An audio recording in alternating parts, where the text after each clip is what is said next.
2157. A voiceover narrates, Earth has forgotten about wars and famine. Nature has revived, medicine has conquered deadly diseases. Humanity is exploring unknown planets, entrusting the search for extraterrestrial life in deep space to students full of strength, courage, and a belief in goodness. A young man named Max embarks on another flight. Suddenly, his spacecraft is damaged by an asteroid and makes an emergency landing on an unknown planet. Max steps outside, and immediately his shuttle explodes, leaving him without communication. But he doesn't despair, and first of all, decides to explore.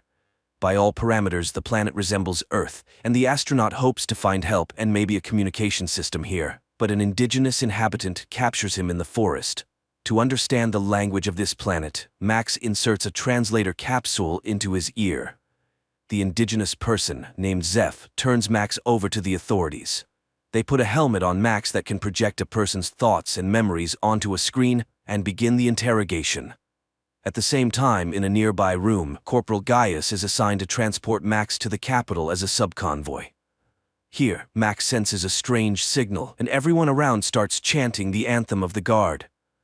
Later, they pass by a strange tower, which, according to Gaius, serves to protect against enemies. Suddenly, its base explodes, and the structure collapses onto the road. Gaius is trapped inside the car, but Max pulls the corporal out. It turns out that this act was carried out by the rebels, the main enemies of the supreme authority of the state.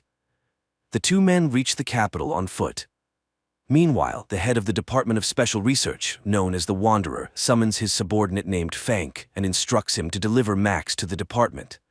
Fank takes Max away, while the Republic's prosecutor reports that the Wanderer has taken in a strange savage and instructs gathering all available information about it. Then it's time to activate the towers, and everyone prepares in their own way. The prosecutor enters the bathroom and clamps a special stick between his teeth. Meanwhile, Fank has a seizure, and while soldiers assist him, Max manages to escape from the vehicle. The shocked young man walks through the city, marveling at the unfamiliar and incomprehensible life. Meanwhile, the unknown fathers gather for a meeting, as they call the rulers of this planet. After a long walk, Max enters a local cafe where he stands up for a waitress who was insulted by one of the patrons. The grateful girl introduces herself as Rada. It turns out that she is the sister of Corporal Gaius.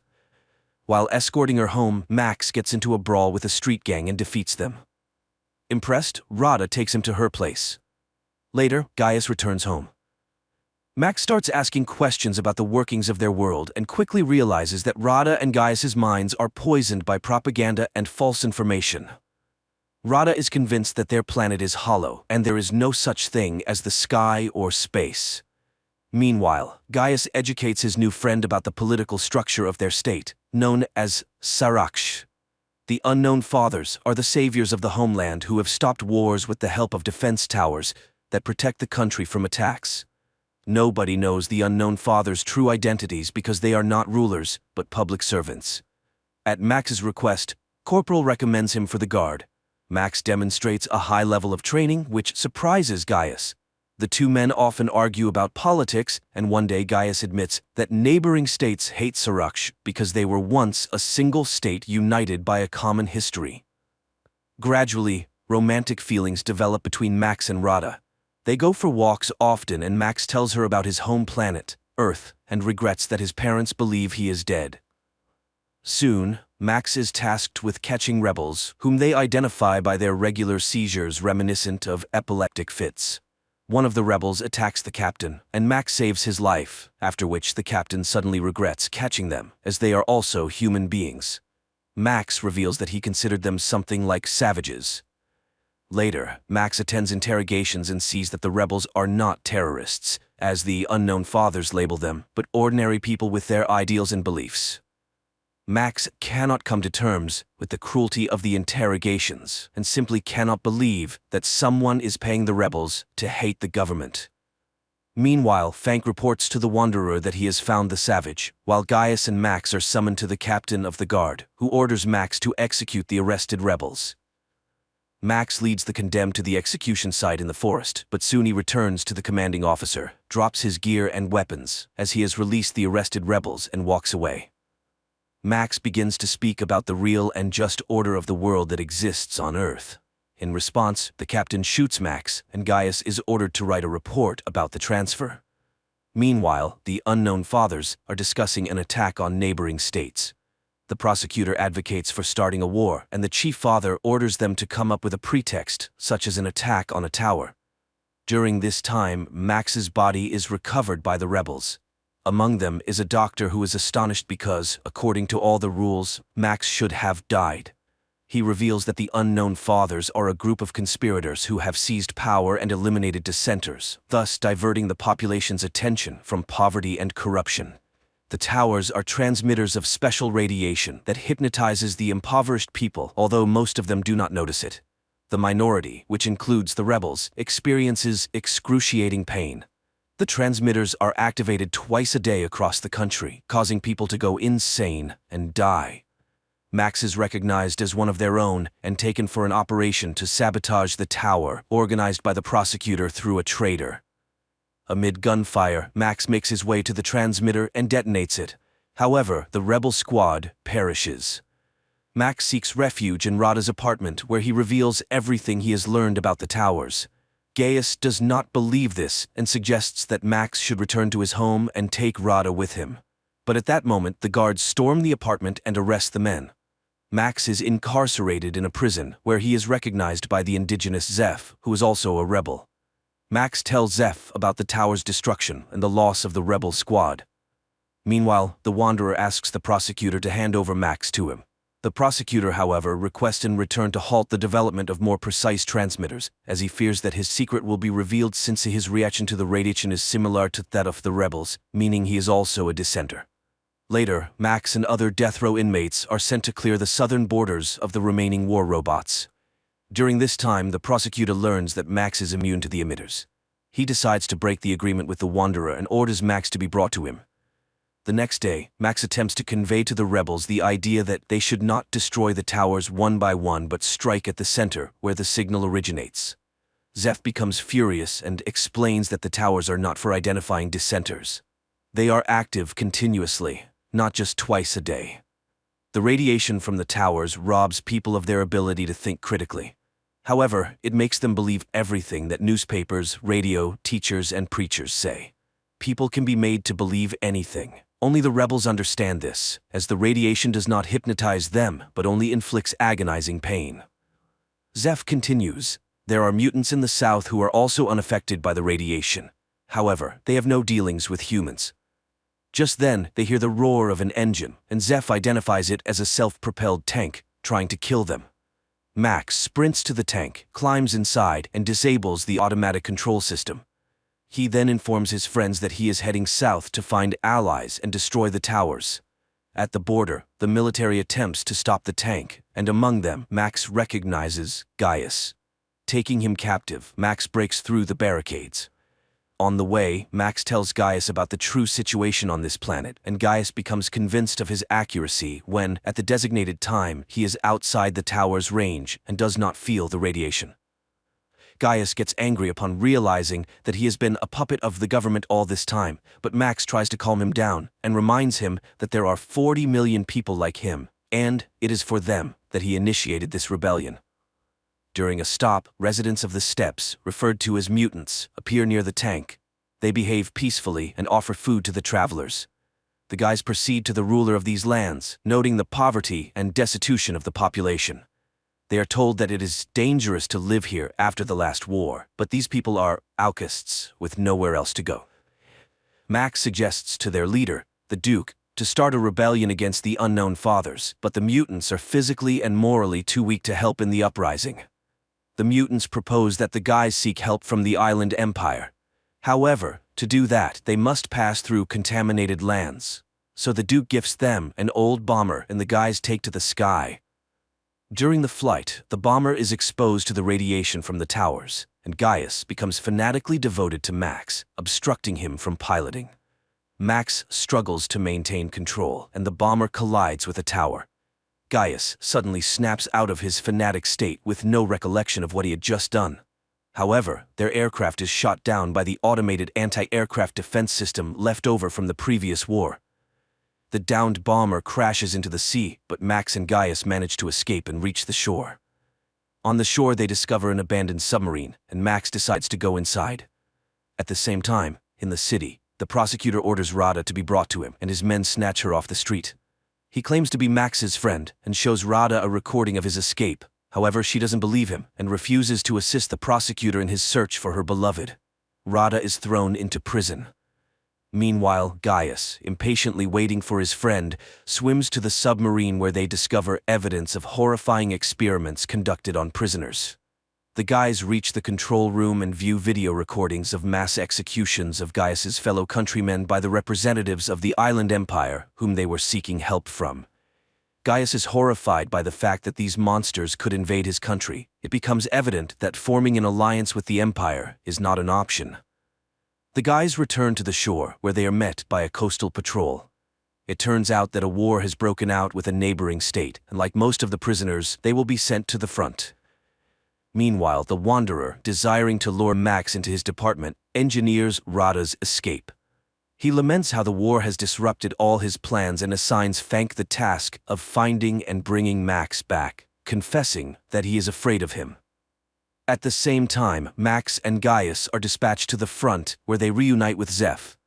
Their commander turns out to be the captain of the guard, who refuses to hand over the Earthling to the arriving Fank. The guys are sent into battle on old tanks when Fank finally locates Max. However, Max refuses to leave his friends and stuns the officer, tossing him into their tank. The battle commences, but Max directs his vehicle to the other side of the battlefield. Gaius blindly obeys him, influenced by the radiation, and pulls their unconscious friends out, which the captain witnesses.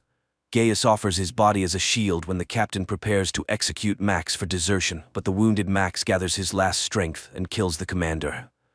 Max mourns his friend, but upon hearing Rada's name from the now conscious Fank, agrees to cooperate with the Wanderer.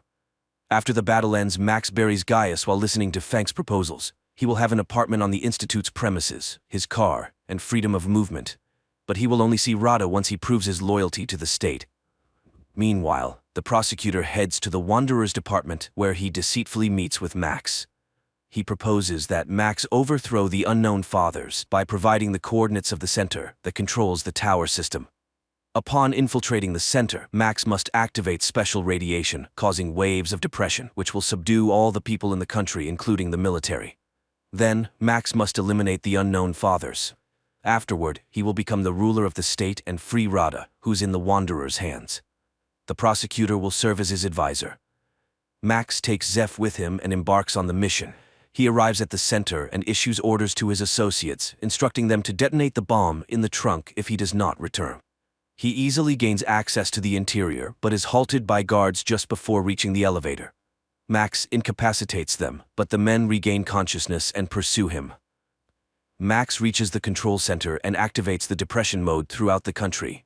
The Wanderer watches as people fall to the ground and rushes toward the control center. Meanwhile, Max returns to retrieve the bomb, places it inside the building, and triggers it. Then, he leaves the site of the impending explosion. The Wanderer initiates a pursuit of Max and, catching up with him, engages in a confrontation.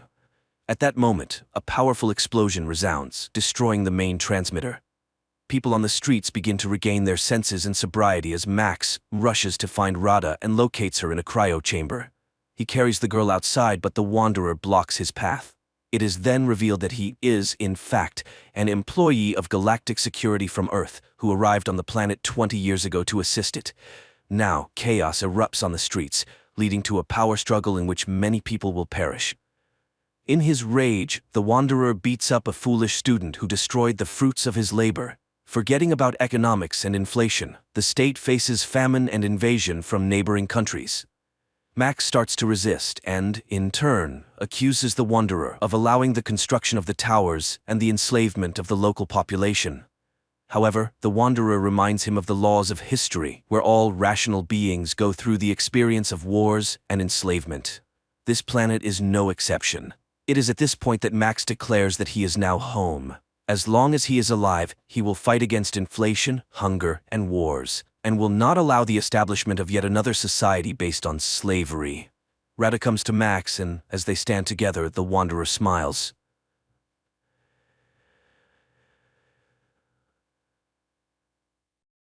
Japan 2023. People board a train and head to work. Everyone is busy with their own things, scrolling through Instagram feeds, making acquaintances on social networks, and discussing plans for the evening, unaware that in just a few minutes, their lives will change forever. Suddenly, the train's speed increases, and strange things start happening. A bottle cap rolling on the floor of the carriage suddenly disappears. Passengers begin receiving alerts about powerful earthquakes on their phones. Then the train enters a gloomy tunnel and comes to a sudden halt. People regain consciousness, bewildered by what has happened. One of the passengers opens the entrance doors, and people, screaming and pushing each other, rush to the exit, jumping from the high steps. But once outside, they can't believe their eyes. Traces of the civilized world are gone, and they are surrounded by the remnants of a destroyed city, overgrown with trees and grass. Moreover, all the carriages have disappeared without a trace, except for the fifth one they were in. As time passes, the passengers begin to get acquainted. One of the guys, Shirahama, a firefighter, examines the injured and suggests checking the tunnel behind the carriage. He is joined by a girl named Katana and a guy named Hayashima, who also wants to understand what happened.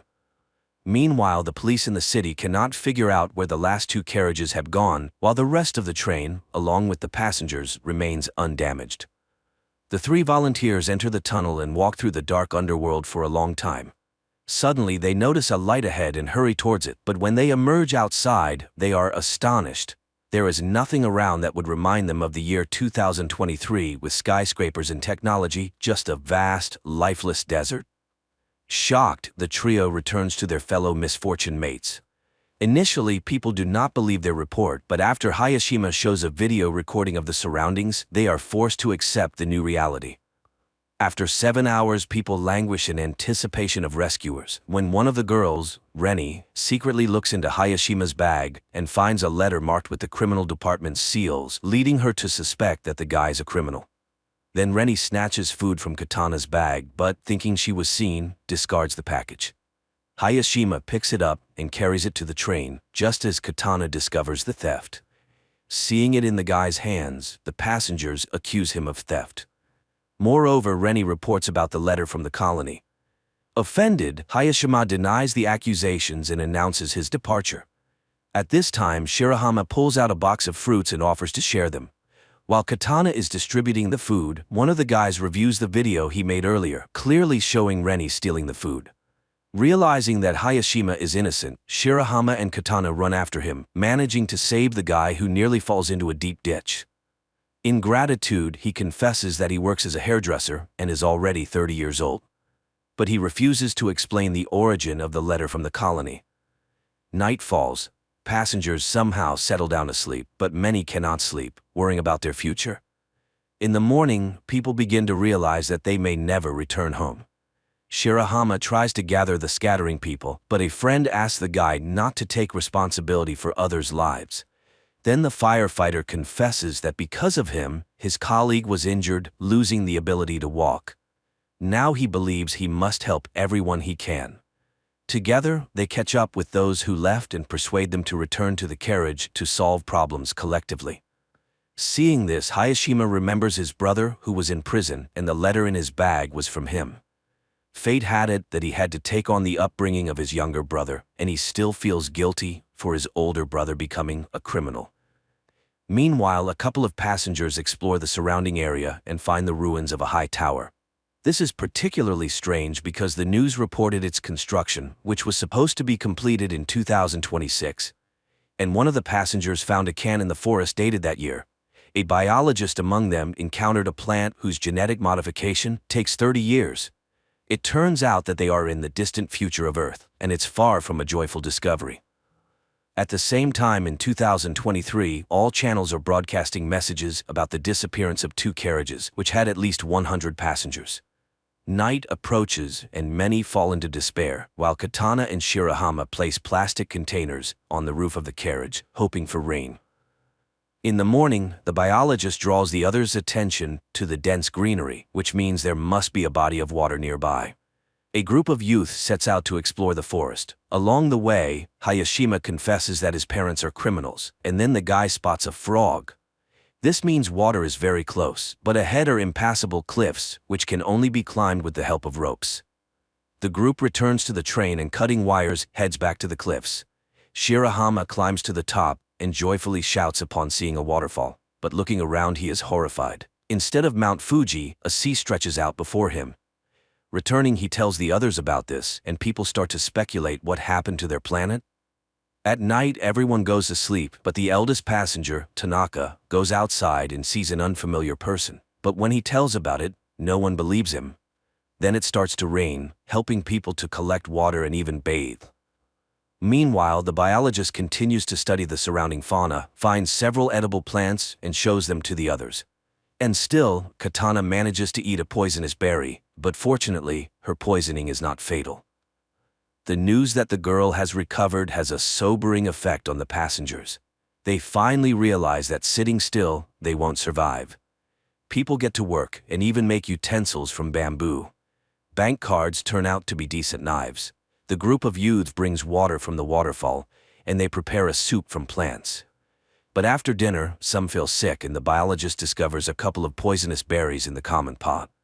Someone remembers seeing Tanaka near the pot, who is not among them. Shirahama sets out to look for him, but stumbles, falls, and loses his torch. After a while, Shirahama returns without Tanaka, but with Hayashima's previously lost barber tools, which he had sorely missed. In the morning, the biologist announces to the people that he is going to look for a river, which should be nearby. His friends go with him. But in the forest, they encounter a stranger who injures the biologist and runs away. The guys carry him back to the train, where fortunately there is a medical student who provides the injured with first aid. The others help as much as they can and pray for the guy. Later, Tanaka unexpectedly returns from the forest. It turns out he worked for a security company and can show how to make traps around the camp. Reni asks Hayashima to fix her hair, and soon there's a queue for the guy. Meanwhile, Shirahama and Katana notice a teenager caught in one of the traps, but the youngster gets out on his own and runs away. The friends hurry after him and soon find themselves by the river, but the boy asks them to wait for him at the spot and disappears into the forest. Hayashima, noticing their disappearance, catches up with the pair. At this time, the teenager returns and leads the friends to carriage number 6, which mysteriously ended up several kilometers away from the 5th carriage. The passengers from the 5th carriage are welcomed by the leader of the group from the 6th carriage, Yumamoto. Their carriage was lucky to be near the river, where there was plenty of fresh water and fish. Moreover, among them was a builder who, under his guidance, they were able to quickly set up a camp and even build a kitchen and a toilet. The newcomers find the one who injured their biologist. He confesses that he did it out of fear, thinking they were going to attack him. He bows deeply, apologizing for his action. And Yumamoto admits that he believes a return to the past is possible. The man told them that in the early days, they found a small boat on the river, where he managed to fix the radio and catch a signal, apparently from Canada, where the year 2060 was mentioned. From what he heard, the man understood that in 2026 a disaster occurred. A huge asteroid fell to Earth, causing powerful earthquakes and tsunamis worldwide, instantly taking billions of lives. The dust thrown into the atmosphere blocked sunlight, leading to the extinction of the remaining species. But the main thing is that the asteroid didn't fall by chance. It was space debris, as besides state corporations, satellites began to be launched by anyone who fancied. One of the probes collided with a satellite, which in turn fell onto an asteroid, leading to a deviation of its orbit. So it was a man-made disaster. That's why it's so important to return to their year and change the future. Inspired by the example of the 6th carriage, the passengers decided to make a bath by the river. Meanwhile, Tanaka continues to deteriorate, making himself a doll from branches and talking to it. In the morning, the bath is ready. For the first time in many days, people bathe in hot water and wash their clothes. And the guys find a strange stone on the riverbank, which Yumamoto learns about. He sends his people to find it, but Reni notices strangers, and one of the guys lets slip that according to their leader, this stone might help them return home. The girls argue about the need to return, and Reni pushes Katana away. She falls and accidentally shifts a layer of soil, under which a dead body is discovered.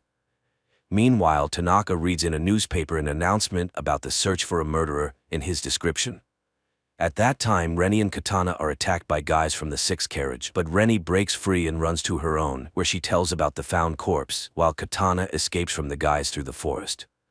The 5th carriage decides to make weapons, while Shirahama and Hayashima run to the neighbors.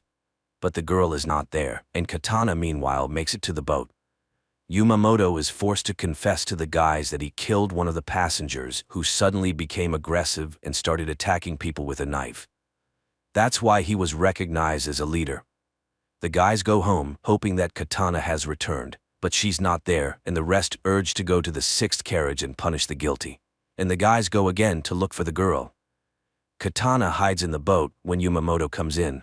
He pretends to be calling an unknown station, but the girl sees that the wires are cut. The man discovers her and confesses that he doesn't want to return to the past because he intends to create a new society here. After that, he ties up Katana and locks her in the cabin, where her screams cannot be heard. In the morning, the passengers of the fifth carriage are just about to attack the neighbors when one of the women suggests backing up and looking for a building where they could hide. At this time, guys from the sixth carriage go to the neighbors to scavenge something, but they fall into traps. A fight starts when the rest of the sixth carriage's passengers arrive, and there are more men among them. The fight escalates into a real battle, which is stopped by the appearance of the escaped Katana, who accuses Yamamoto of lying. He is forced to admit to the deception, but he just wanted to keep people's spirits up.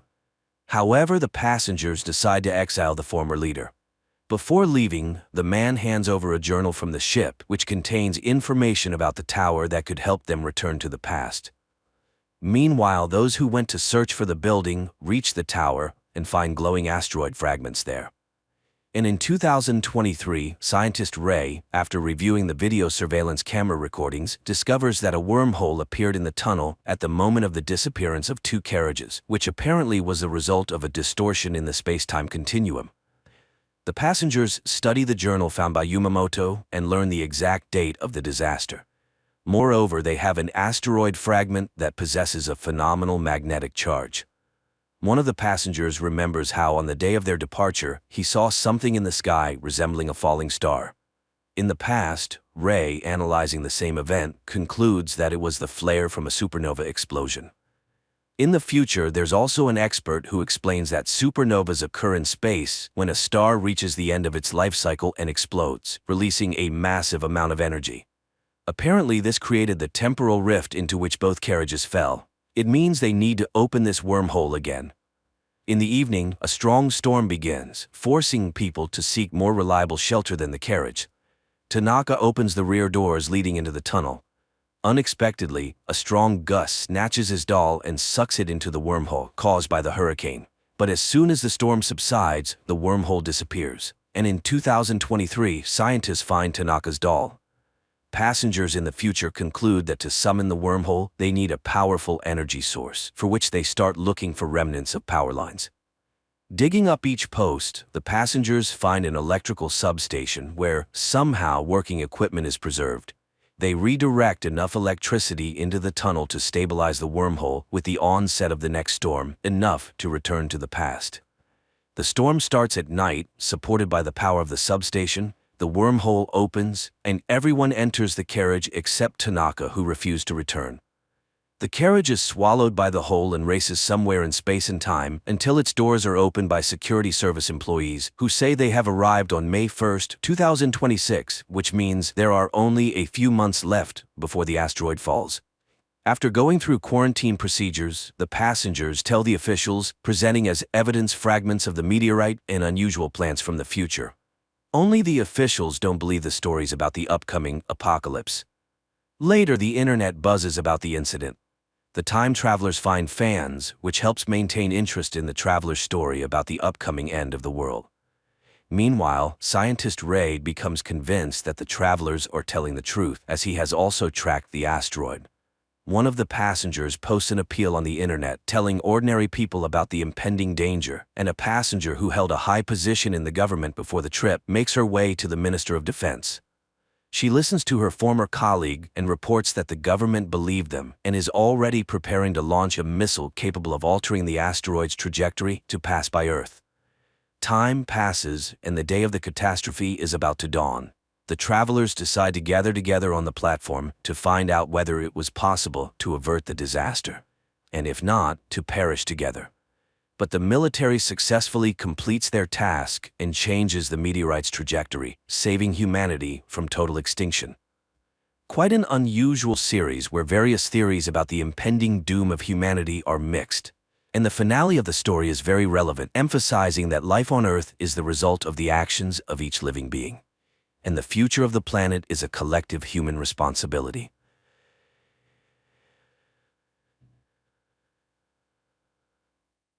Bob is an ordinary man at first glance, living in a small northern town and working at a lumber mill. His ex-family, his wife Darlene and daughter Eva, live far from him. Their relationship is strained. The girl has reached a troublesome age, behaving oddly and completely ignoring her mother. One ordinary day, Bob returns home and receives a call from Darlene, who complains about their daughter and asks him to influence her.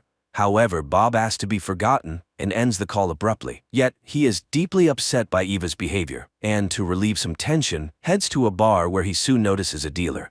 Later they meet on the street. The young man tells him that his boss, Nelson, is in need of couriers. He remembers Bob from his NHL days, especially a famous fight Bob would rather forget. The man cuts off the young man's enthusiasms and buys some goods, dismayed by the rising prices. At work, Bob goes to inspect one of the malfunctioning blocks of the crusher. He climbs up to the machine and stares inside as if he wants to step into the blades. His grim thoughts are interrupted by a coworker's voice, and Bob abandons the frightening idea. Later, Bob tells his boss he needs a few days off, packs his things, and goes on a trip. However, on the night road, he suddenly feels very ill. Racked with pain, he loses control, and his pickup veers off the road. Barely recovering, Bob calls Nelson and then reaches a roadside cafe where he immediately heads to the bathroom, startling patrons with his bloodied face. Overcoming pain, Bob washes the blood off his hands, which are already bandaged, and then examines his side. It becomes clear that a piece of his skin has become invisible, making his internal organs clearly visible. Bob bandages himself with towels and returns to the dining area, where Nelson soon arrives. The dealer agrees to tow and fix his pickup, in exchange for which Bob will have to serve as his courier, especially since he is heading in the needed direction. Nelson admires his hockey talent and confesses he still watches his old games. He tries to offer support, but Bob cuts off his attempts to befriend him and reluctantly agrees to become a courier. Nelson brings Bob home, then heads to a dump frequented by bears. This time, he shoots one of the animals and guts it on the spot. In the morning, Nelson delivers to Bob a container with the animal's organs, which are to be sold on the black market. The pickup is already repaired, and Bob sets off.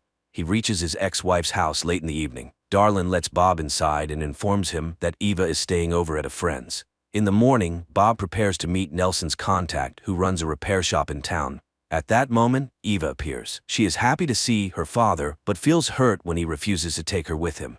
Bob drives to the shop, where the owner's employees greet him with a search, but the owner recognizes the former hockey player. He warns that working with Nelson is dangerous and advises thinking about the future.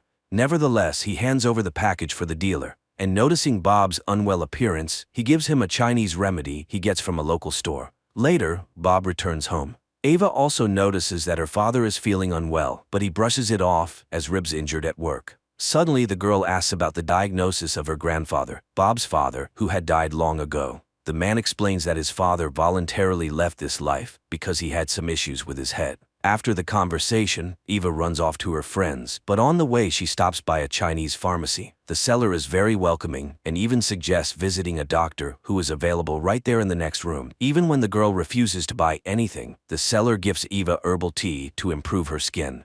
Later, Eva meets up with her friends, who suggest going on a tour of an abandoned psychiatric hospital. Although Eva's friend doesn't want to go, Eva insists on visiting more than anyone else. They wander around the creepy rooms, scaring each other with possible ghost encounters. Eva confesses that her grandfather was once a patient there, whom she never knew as he died before she was born. She hopes to find old documents and learn his diagnosis.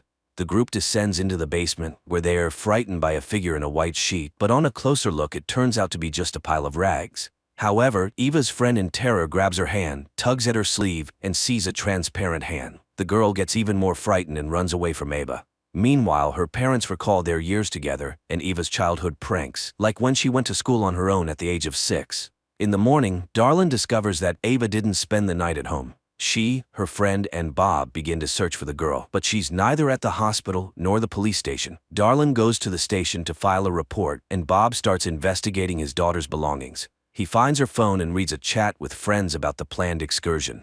The couple goes to Eva's friend's house, but her father says their daughter isn't there. Later, Bob calls Nelson and reports that the delivery will be delayed. The dealer is very displeased. After this, Bob finds Eva's friends. They act provocatively and the man loses control. After a scuffle, a boy admits they were at the psychiatric hospital. Bob realizes she was looking for her grandfather's data. At the same time, Eva regains consciousness in an iron cage. Meanwhile, her parents drive to the psychiatric hospital and enter the still functioning part. The security tries to stop them from entering, but Bob gets into a fight and collapses from severe pain. The chief physician comes out, who remembers both his father and Bob well. She asks Darlin to leave her husband in the clinic as he is not well. Bob remembers himself as a little boy in the same corridor. Later, he argues with the doctor, who calls what happened to his father a tragic accident, as he saw it all himself. The woman confesses that his father wanted to die to hide his illness from others. He was very afraid for his family. Bob immediately remembers how his father asked not to show him to his son. The doctor reminds that she couldn't stop the disease, but she protected the man. She shows the room of his father from where he watched his son's life and offers Bob to stay in the clinic. She will study his illness and provide all necessary care, but Bob categorically refuses as Eva needs him. Nevertheless, they lock him up. However, at night he wakes up to the sound of an opening door and sees that the way is clear and a bunch of keys to the clinic doors is on the bedside table. Bob dresses and leaves. He arrives home, but Darlin isn't there. Only her friend is going crazy with worry for the missing ones. Then Nelson calls again and starts threatening Bob, listing his family members, which drives the man over the edge. Hearing his swearing, Darlin's friend tells him that girls have been disappearing in the town for a long time and demands that something be done. He goes to her friend's house again, and this time he manages to meet her. The girl confesses that she now knows her friend's secret. She is the same as him. She hands over Eva's backpack that was left with her. Bob examines it and finds a package with Chinese tea in the same packaging that he himself received from the owner of the workshop for Nelson. He goes to the man and asks questions about the missing girls. The man is offended. Despite his illegal activities, he is a father and grandfather and would not kidnap people. He tells about the Chinese pharmacy. Meanwhile, unknown people examine Eva, probing her wounds, causing the girl to cry. Bob finds the pharmacy and tells the seller about his missing daughter. The woman is scared, but afraid to tell the truth. Then Bob notices Eva's bicycle in the back of the shop. He removes his hood. The woman is horrified, seeing his disappearing flesh, and she realizes that the girl is just like him. She tries to protect the doctor, glancing towards his office. Realizing this, Bob rushes in that direction, stripping off his clothes along the way. He descends into the basement, finds the doctor and his assistant, and starts beating them, demanding his daughter back. Then he hears Eva's voice calling him from a cage. Seeing what her father looks like, Eva is scared, but Bob calms her down and opens the cage, but the doctor manages to wound him. Bob leaves with his daughter. As a parting gift, the seller gives him tea that will help Eva and advises them to run. Father and daughter arrive home. Darlin immediately begins to provide help. It turns out she knew the father's secret and knows what to do.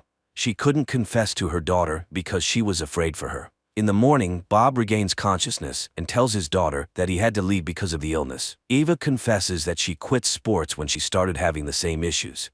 She thought she was alone in this, but it turns out that her father and grandfather also suffered from invisibility. Later, Bob prepares to leave, although Eva doesn't want him to go, but the man confesses that his strength is leaving him, and soon everyone might find out his secret. He says goodbye to Darlin as Eva appears at the doorway with bags, intending to drive her father home herself. Through tears, the mother agrees to let her go. Father and daughter set off. Along the way, Eva starts asking questions. Bob admits that after what he experienced in childhood, he couldn't burden his family, so he left. The daughter promises to make up for everything they missed in their relationship. Soon they arrive at the place where Nelson's new courier is waiting. Bob needs to meet him, but he notices that his face is also beginning to disappear. Eva covers the void with foundation, and the father goes to the meeting. He delivers the package passed by his boss and returns to the car. Soon they reach Bob's home, and the father hands over the tea he got from the Chinese lady to Eva. She brews it and cares for her weakened father. He assures her that she can live here peacefully. People in the north don't meddle in each other's affairs. Meanwhile, Nelson opens the package and finds that he has been deceived. Eva goes shopping, and the dealer notices her. Later, the girl tries to calm her father, who has become almost invisible, and after a while he suddenly says that it's time for him to go, because later he simply will not be able to accomplish what he planned. He is ready to disappear at the sawmill, which he had already tried to do. Despite her objections, Bob drives to the factory, but standing over the crusher, he suddenly stops. At this time, an armed Nelson bursts into his house. He threatens the girl with a shotgun, demanding to know where Bob is. Even though Eva says that he sold the house to her, the man realizes it's not true since Bob's belongings are still there. He accuses Bob of dishonesty and decides to take it out on his daughter. Suddenly, something throws him away from Eva. The girl realizes that her father, who has become completely invisible, has returned and is using this to beat the villain. Bob demands that he leave his family alone, but misjudging his strength kills the dealer. He confesses that he could not leave his daughter a second time, and now he will always be with her. Later they dump Nelson's body at the dump, where a bear finds it.